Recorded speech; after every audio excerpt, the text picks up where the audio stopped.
You know, the last several weeks, Denise and I have spoken about very broad topics with respect to safety. Safety about driving, safety about personal protective equipment, safety about belt loaders and pushbacks, and, you know, all of the kind of obvious things that are easily evident hazards out here. Every now and then we come across something that is a hazard, something that can jeopardize the safety of both our membership, but also the safety of our flight crews, our passengers, and even our airplanes. And one of these rather unevident hazards found my team and I just the other day. So my team and I were loading an airplane to Las Vegas, and a 160-pound electric wheelchair came to be part of the upload. It came down from upstairs. Our crew chief pushed it from the elevator, and we waited until the end to load it just before push time so that we could, you know, put it in the doorway where it belongs and have everything ready to go. So as part of putting it on the belt loader, the battery pack that was sitting on top of the platform for the electric scooter was removed so that the scooter itself was going to be a lot easier to lift.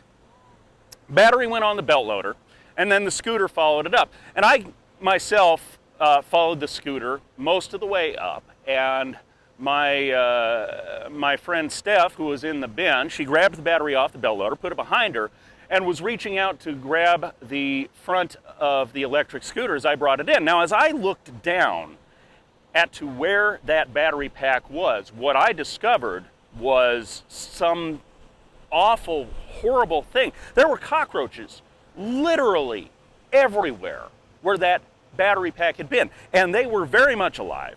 They were what looked like probably 50 of them, of varying sizes. They were everywhere. And so I looked up at Steph, and I said, there's roaches all over this thing. At which point, she looked back at the battery and saw, yes, indeed, there were cockroaches coming off of the battery that she had just loaded behind her.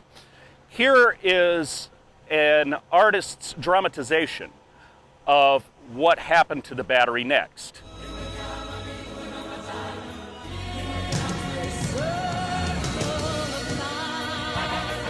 So suffice to say, we did not load this scooter, and this is one of those kind of unknown hazards. I don't remember reading anything about what do you do if a wheelchair is covered in bugs anywhere in the rump. So we all learned something that day. You know, obviously that piece of dunnage can't be loaded on the airplane. There's no way that we could accept the liability of putting that scooter on that airplane. So the correct course of action in this case, obviously, was contact our manager, which we did immediately. And we left it to our manager to make the decision as to how to proceed at that point. But I think we were all very much in agreement that there was absolutely no way we were going to load that piece of equipment. The passenger was contacted, and that was dealt with through other channels.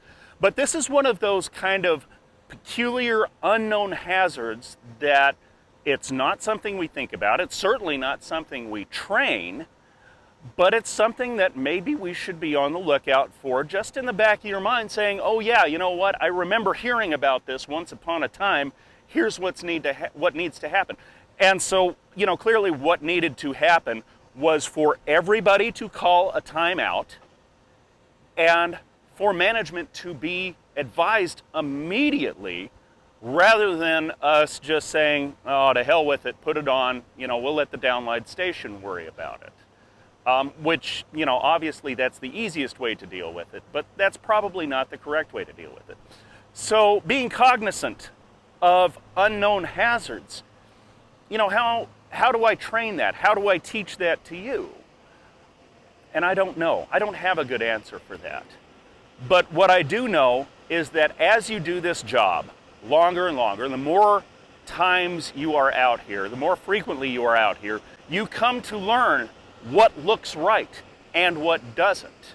And That's where things like our pre-departure walk-around become so much more important, because we know what the airplane is supposed to look like before it leaves. We've been around these airplanes, in some cases, more than their pilots.